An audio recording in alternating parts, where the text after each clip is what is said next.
Hello and welcome back to another episode of the Isn't That Rich podcast. Today I'm excited because I've got Jill in the hot seat and we are going to be talking about the pros and cons of vacation rentals. So it's no secret that vacation rentals or Airbnbs are a hot topic when it comes to passive income or investing. It may seem very easy and lucrative, especially when we watch TikToks about someone who has bought 10 properties in 10 different states with no money down and they're already turning a profit. However, buying property is always a significant investment and carries a lot of risk, regardless of your location.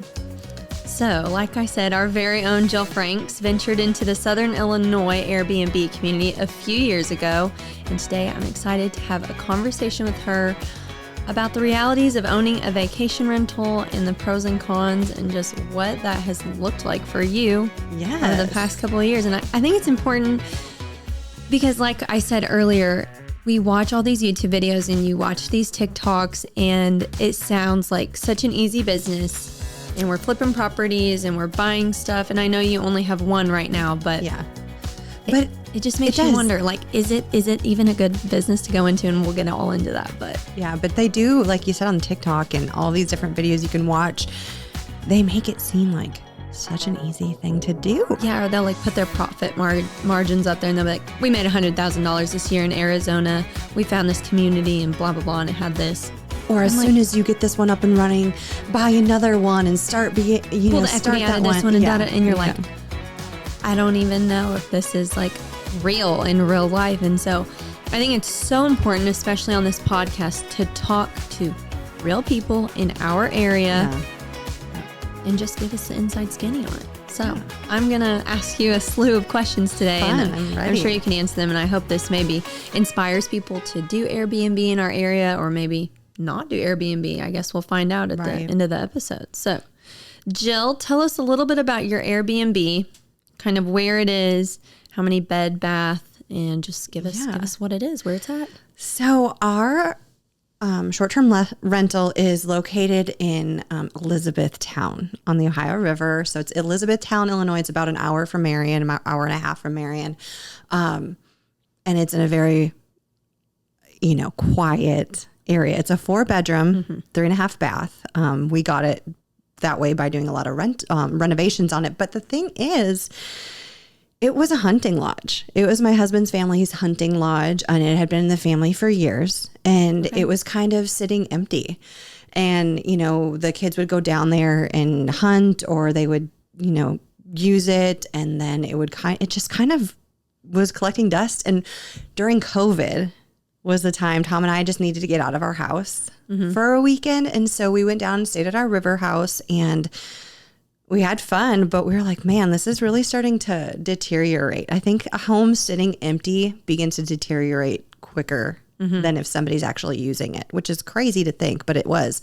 And we just were looking around. We're like, oh, it's time to make some updates and do all this stuff. And it was initially my idea. I'm always looking for the next way to make money, a little entrepreneur, right? And so we were down there and it was 2020. And so COVID had just begun. We were trying to get out. And we're like, other people could enjoy this. It is kind of in a really hard to get to area, but we thought other people would love to be here. It's a beautiful area. It's a beautiful lot. I mean, it's 300 acres. I mean, it's a gorgeous piece of property, but it is out in the middle of nowhere. But people were looking for that during COVID. So people wanted a safe place to go and stay without having the scare of getting COVID. And so we began to start thinking, I finally talked Tom into letting us turn it into a short-term rental, and it's been great ever since. But it was hard to get into it and get it started and renovated and get going. So yeah. Okay. Yeah. And we're going to talk more about that, like kind of the areas and stuff. I mean, I do just think that's so interesting, kind of that mindset around here from what I've heard from people is like, oh, well, no one's going to rent from us. Why would you rent anywhere around here? And I remember having an experience like 3 years ago. My sister was getting married and we were just going on like some of the wine trails and my mom was like going to get us a cabin out in the Shawnee National Forest. Yeah. And they are booked up for like a year. Yeah. My mom's like, we got to get into this business. Right. And so in the same way, Elizabethtown is obviously farther that way, but kind of a secluded area. Yeah. and you're still having people from all over rent. Well, what would amaze you is how far people come to travel. stay to the Shawnee National Forest. It is a huge attraction. A lot of people, we had some of our family, unbeknownst to us, came to the Shawnee National Forest and were camping and hiking, and we're like, why did you not call us? And they said, well, we didn't realize it was close to close to you where you are. When people think of, Illinois, they think of Chicago. Yeah, and always. so when you say you live in Southern Illinois, you say close to St. Louis, whatever, they don't think of the Shawnee National Forest all the time. And so when they found out that they were 45 minutes from our home where they were staying, I mean, they were kind of blown away. And so people travel. I've had people travel from New York, drive from New York to stay. I've had people from Wisconsin down, just a couple of people from California. So you'd just be amazed how far people come to visit the Shawnee National Forest every year. And Elizabethtown is close to Cave and Rock, which is a huge attraction. So, yeah. So I think this is a great question, because this is probably the one that comes up in people's mind and hearts the most when they're thinking about doing a new business venture. But what was one of the biggest fears you had when jumping into the Airbnb business, and especially financial fears? So one of the things that you need to be sure to do if you are thinking about getting into the short-term rental is if your area allows for it.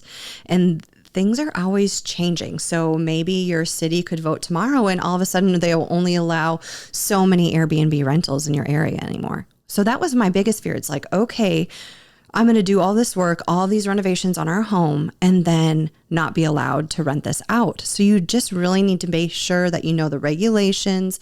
If you have to, apply for a license to do this, all that stuff. And so that was my number one fear is I'm going to do this, and then tomorrow they're going to tell me I can't do it anymore. Right. And renovating a building is a lot. It comes with a lot of expenses. And so if you're looking to purchase a home and do this, I mean, we had a leg up because we own the property. It was just sitting there. It was there for the remodel. And a lot of people have to invest in the property itself to begin with. And so that wasn't my fear. We already had the property. It's a beautiful location. I knew no matter what, it would be okay. Was we would just have the property, and it would be we made these renovations updated. Right. And so but if somebody had to buy property, you really want to make sure if you're allowed to. Right. And things change really quickly, so be sure to stay in touch with your city, go to the city council meetings, make sure that, because that's another fear with Airbnb and short-term rentals is that a lot of people that live in communities don't want vacation rentals because of the people it brings in. They think it's, bad. They don't want people in and out. They don't want these huge parties. But there are ways around that with a short-term rental that you can set it up so it's impossible to do those sort of things. Yeah. That's so good. Can you elaborate on the potential for higher or lower rental income in rural areas for Airbnb properties or short-term rentals compared to like suburban areas? So like I think in Nashville, and I think, oh my gosh, if I bought a townhouse in Nashville, it'd be booked out 2 times a day, Right. But, and then here you like, oh, maybe around football season for the college, it'll maybe get rented out. But what have you kind of been seeing? It's definitely in a flow? In any city or any place that you purchase a short-term rental, it is very it's very seasonal. So I think about my rental and the quiet time literally is January and February. Nobody's renting in the middle of January. And I actually had a strangely quiet July this year. So I think people are, it's hot in really Southern hot Illinois. here. No one wants to go to Southern Illinois when it's 105 degrees. So just knowing what, when people are actually visiting those areas is really important. And I think about Nashville, and they do have a ton of regulations when it comes to short-term rentals. They're saying no to a lot of places, and so rural areas do have, less restriction when it comes to that. So that's one positive about being, in a less populated area when it comes to purchasing or investing in a short-term rental. So you have less regulations, but maybe you might go through kind of a lull periods. Yeah, for sure. Yeah. Well, I even think it's interesting just to think about where you're living in the country, where you're going to put it, because we can't help around here that our Julys are 102 degrees. Yeah, And that you don't have a pool with your, right. You have the river, and I don't think anyone's going to jump in the river. No, it's a little. You might jump on the ferry. You can fish it, but I wouldn't go swimming in the river for sure. So speaking of like seasons and when people rent Airbnbs, do you have like a pricing strategy for certain times a year? Is your Airbnb the same price every year? And like, how do you go about that? Because I know sometimes even with Airbnb website or VRBO, I keep calling it Airbnb. I know it's a short-term rental. Yeah. But do things change on their website where you have to up some things on your website, or even inflation making you, you know, how did you determine your pricing, I guess? So pricing is a lot to do with your expenses, first of all. So when you are renovating your VRBO or whatever you list, you want to make sure that you are recouping all the fees every time and make it worthwhile. So for me, I think it is an hour and 20 minutes for me to drive down there. So what is my time worth? First of all, is it worth me going there, or is it worth me hiring a housekeeper to go in there and do it? And a housekeeper's going to charge more because it isn't such a hard to get to area. So I pay $200 every time somebody stays, and whether that's for one night or 3 nights, I'm going to charge $200 because I have to pay that person to go all the way out to Elizabethtown and clean my rental. And so I just have to know I have a 3-night stay policy on my rental. So you have to, if you rent my short-term rental, you have to stay there for 3 nights, no exceptions, unless it's a family member, you know. So you have to stay there and make it worthwhile for me to take my time, whether I'm cleaning or if I hire a housekeeper to go out there and clean it. So another big part of that is seasonality. You have to know your communities really well. So you have to be on the up and up. So what's going on in Elizabethtown this weekend, or what's going on at Cave and Rock? Are there festivals where people, I know there's some motorcycle festival that just happened. I don't know where it was, but I just had to be aware that those things happen annually. I mean, we talk about the eclipse coming up in April. So I'm going to jack up my prices a little bit because people are willing to pay more for those seasonality Supply things. and demand. Yes. And hunting season is in November, and I have hunters constantly reaching out to me. Can I rent your home for 3 weeks during the hunting season? You know, those 2 weekends right in a row, and then again in December. So the same people are renting it. And then of course they're going to pay a little bit more of premium to be there during those. So I use this thing called dynamic pricing. It's a tool you can use, and it looks at all the other vacation rentals or similar homes in your area, and it kind of gauges what's going on, if it's a holiday, if it's not, and it'll give you a price and you can accept it or deny it. So cool. That's kind of nice. You can set your own pricing or using this dynamic pricing. And here's the thing too, is when I set out to price my house, I was like, no one's going to pay $500 a night to stay in Southern Illinois. But it's a 4-bedroom house and it can sleep 10 people. And so the dynamic pricing actually gave me the confidence that I needed to see that other people are paying this. And you also want the right people staying in your house. Like I didn't want just, I don't want it to be somebody from like kids partying at our house. So we have a regulation, like if you live in the area. $120 a night for a college kid. Yeah, you know what I mean? There. So you just have to be aware of things going on and make sure that you price it to the people that you want coming as well. Yeah. So there's a lot of factors that play into your pricing. Absolutely.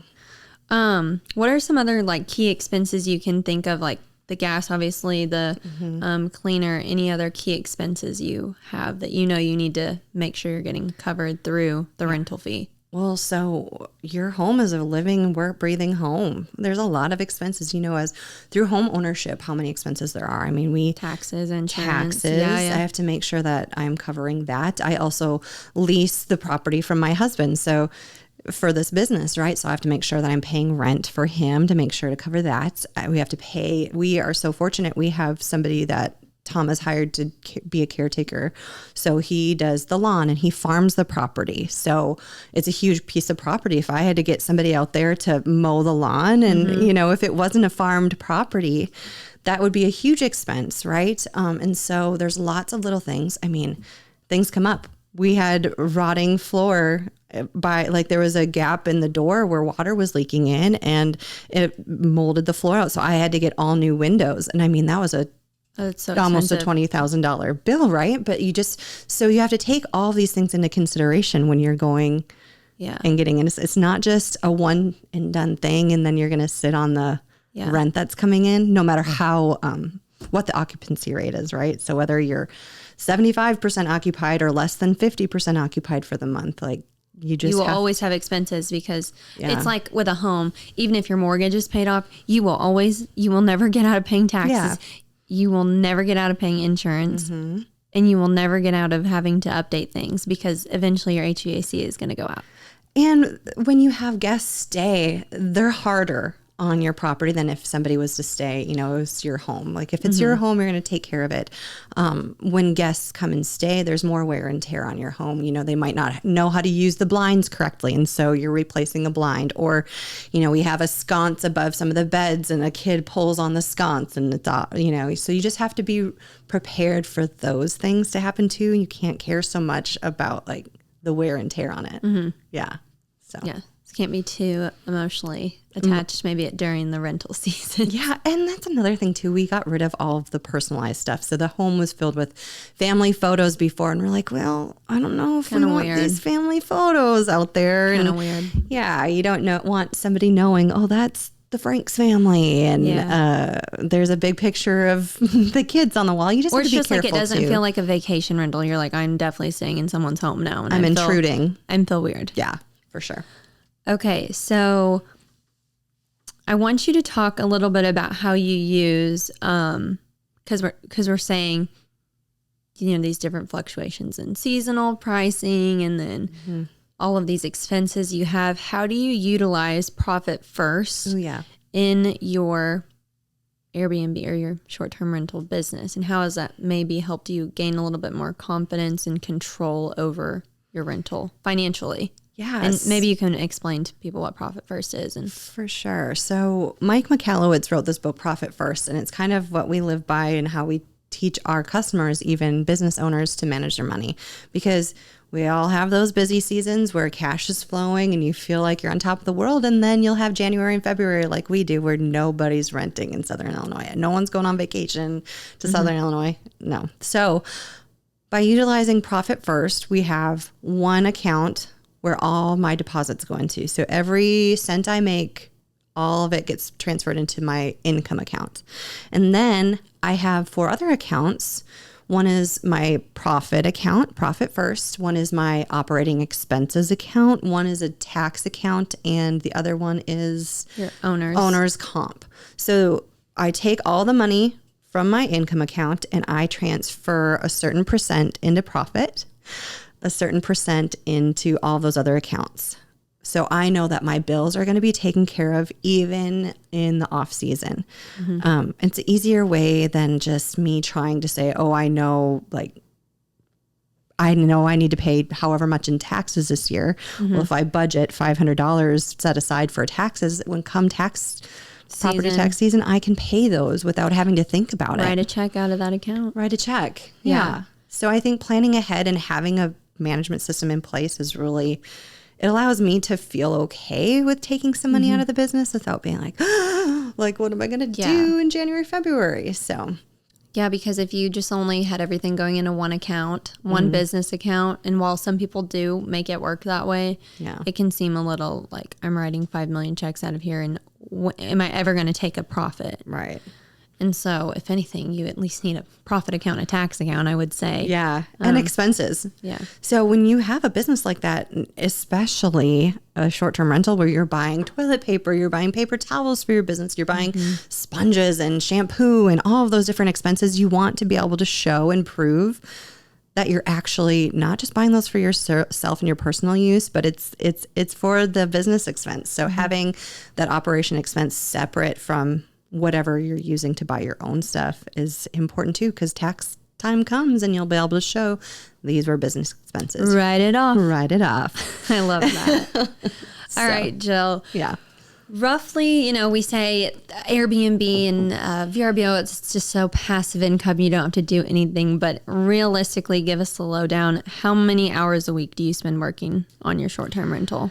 So, and I'm sure it's different. It's different during different on average, seasons. Maybe the first couple of rentals that you do, you're going to feel like this is impossible. I mean, all of the correspondence you have back and forth with guests, it's like, oh my gosh, like, but that first time you do it, you develop a system. So people ask the same questions over and over. You know, so if you do the legwork up front, you're going to have less time spent on it later down the road. So the first couple of people to rent, I did not have a welcome book put together.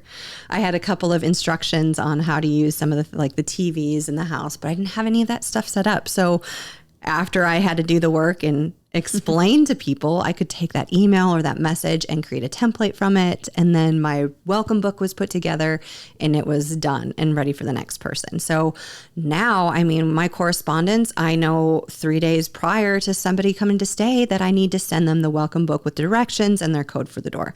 And that gets sent out and that's done. And then to the correspondence ahead of time suck. It was so bad. A lot of work up front. And then later on down the road, it was so much easier. Now I just copy and paste from my notes on my phone. Cleaning, finding somebody to clean in Elizabethtown. It's really, really hard. Fortunately, you even go down there. I've gone down there for you one time.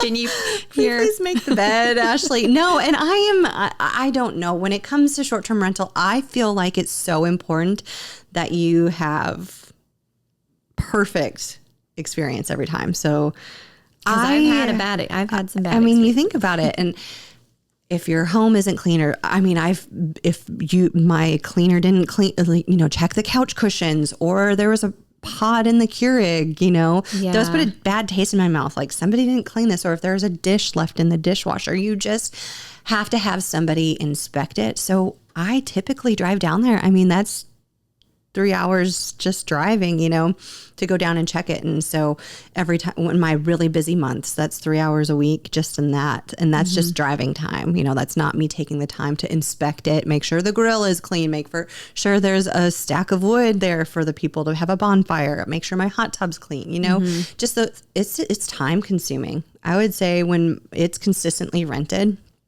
I probably spend 8 hours to 10 hours a week just on one rental. So imagine having several rentals. Yeah.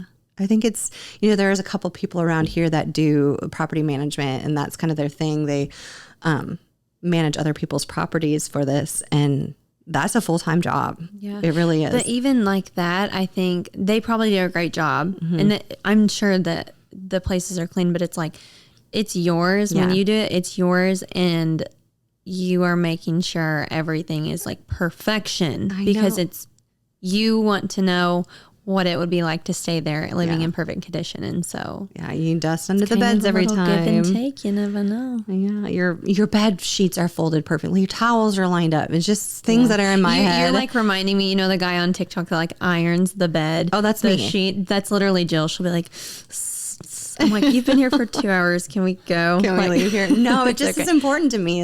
There's something, and short-term rentals live and die by the reviews. They really do. If there is a bad review, I look at it all the time when I'm renting places. You? Especially now that Airbnb and short-term rentals, I keep calling it Airbnb, are so big that it seems like anybody can just put their home up. It's not hard. You can live in there with cockroaches and, you wanted to stay.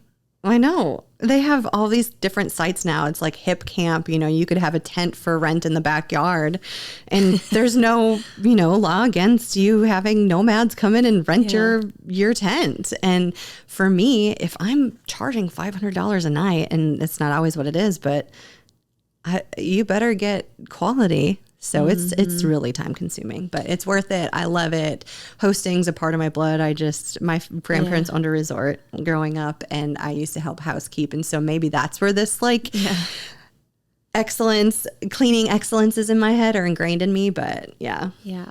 So. Well, this is a perfect segue into my next question. So I've been saying this entire podcast, I keep using the word Airbnb as short-term rental, but there are many other websites to use to host your property. Yeah. Do you care to tell us where you host your short-term rental and what maybe is the best? Because Airbnb may not be the best website anymore. I don't know. Is it VRBO or where are you? Yeah. So there's a couple of things when I was thinking. And so I just recently this year put my house on Airbnb. I always had it on VRBO because I think of the type of house that I have. It's definitely a vacation home. You know, you're not going to go there and just spend the night. So I think of like, you use those condos in Nashville as an example. Yeah. That's not going to be like, you're going to go there, you're going to have a weekend. Maybe even one night. One night, but you're going to go there, be done, and whatever. Ours is an experience, a vacation home. Like, you're going to go there. There's 4 bedrooms, sleeps 10 people.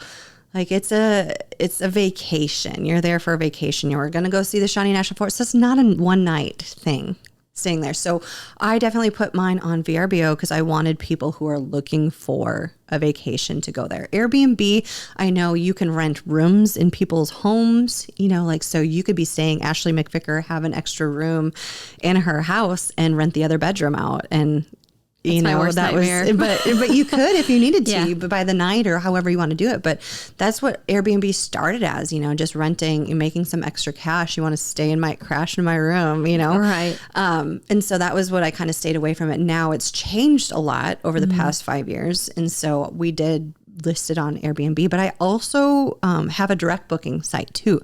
So I can send you the link, or repeat visitors, people that have rented from me before, I can send them my link to my Lodgify account. So it's a website, my own personal website with just my Airbnb on it that I can send you. Oh, nice. And you can book directly with me to avoid some of those fees from Airbnb. So it helps both the renter and the landlord. Yeah. So How do you manage that if, I guess, would you just, because I'm thinking you have these posted like 3 different, what if, yeah. I guess you have to accept their booking though.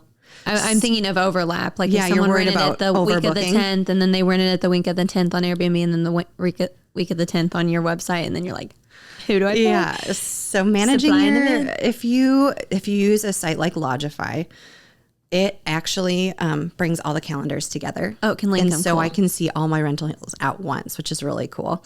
But then I have to use my own. It kind of takes some of the responsibility on me, some of that risk on me too, because I have to be the one accepting payment.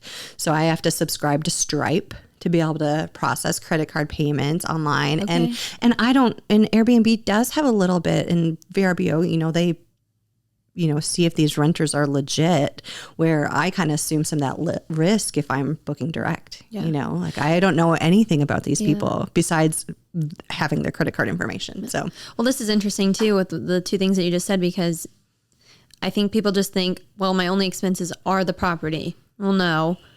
Stripe. Cost you money. Your Yep. website costs you money. So there's some extra fees that you have to consider when Yeah, it's not That's just just 2 the of them. property. not just the property. Yeah. That's great. And yeah, Airbnb, I was just looking this past year on my bookings just to give you an idea of how much they actually charge. I paid over $7,000 in fees to yeah, so it's a lot. Oh my gosh. So if you're a renter and you see, like, you know, the total price, well, the owner is not receiving all that payment. Airbnb gets a pretty large percent of the actual amount you're paying. Wow. So yeah, $7,000 just in fees. Kind of makes you sick. I know. That's why I started doing this on my own, you know, the direct booking thing, especially for people that I trust. So that's the only way I go direct, is if you've rented from me before and you've left the place beautifully and you've corresponded really great with me, I'll send you that link and we can book direct and do it that way. Okay. But so it has its pros and its cons. Like, you take a little bit of the risk away by doing it through those rental sites, but yet you pay more for it.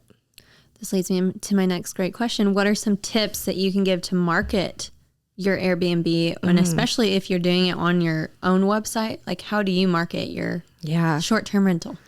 So I've been really lucky that I have not had to do a lot. So it's not my main So you don't feel like form you have of to do marketing. Cool. So I haven't done a ton, but I think the number one thing to do is take your own pictures. Like, hire a professional, spend the money to get professional pictures taken. Because you see those homemade pictures, people go in there, snap a picture, you can't see anything. You can see them in the bathroom mirror. You can see them in the bathroom, whatever, I'm not renting from you. But no, I'm not going to rent from you.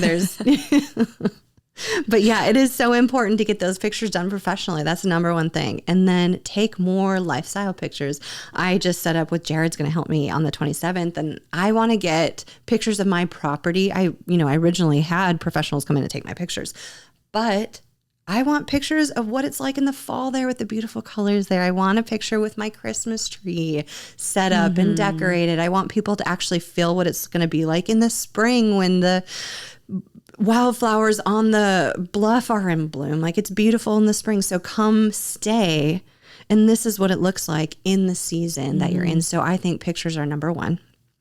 Marketing number two is always be talking about it. So you would, I have an Instagram account and I should have done this long time ago when I started doing this, is I have two separate accounts. I have one for my Escape to Elizabethtown, and that's the actual site, where my property is on. And then I have my own personal site. If I would have been smart, I would have been just using my personal site and pushing the people I already know and have connections with to go come stay with me. And so that's one thing I really want to do better this year, is really showing what I have to offer through my personal site and then link them over to my Airbnb short-term rental. So great. Yeah. Okay, Jill, so you just gave us a lot of information. If you could leave our Southern Illinois or rural area listeners that are interested in doing short-term rentals with one piece of advice, what would it be? Yeah, for sure. Find out about local regulations and make sure that you're able to do our Airbnb or short-term rental there. And then I would say go for it. Just put aside 25% more than you think the normal expenses would be. Put aside more money than you think you need, because it always ends up being more expensive than you think. Right. But yeah, for sure, plan ahead, talk to your local government and be their friends. They can help you or they can be against you. So definitely get in touch with the local regulators. That's great. Well, I learned so much today from you, thanks Jill. for having me. This was fun. Oh, you're welcome. Well, thanks so much for listening, everyone. I hope you enjoyed it. See you next time. So, Jill, where do we go from here? Be sure to check out our show notes for this episode, and also be sure to follow us on social media and subscribe to our newsletter. We'll see you next week. See you next week.